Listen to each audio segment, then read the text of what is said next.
السلام علیکم اسٹوڈنٹ، آج ہمارا جو عنوان ہے وہ علامہ محمد اقبال، جو کسی تعارف کے محتاج نہیں، جنہیں ہم شاعر مشرق اور حکیم الامت کے نام سے بھی جانتے ہیں، ان کی مشہور و معروف نظم مرد مسلمان ہے۔ اپنی اس نظم میں فرماتے ہیں: ہر لحظہ ہے مومن کی نئی شان نئی آن، گفتار میں کردار میں اللہ کی برہان، قہار یو غفار یو قدوس یو جبروت، یہ چار عناصر ہوں تو بنتا ہے مسلمان۔ ہمسایہ جبرائیل امین بندہ خاکی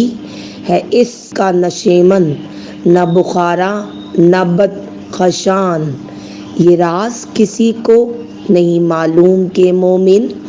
قاری نظر آتا ہے حقیقت میں ہے قرآن۔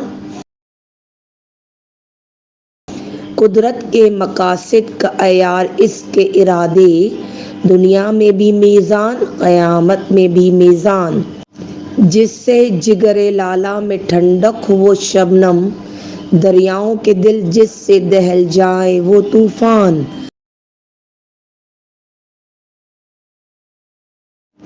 فطرت کا سرود ازلی اس کے شب و روز،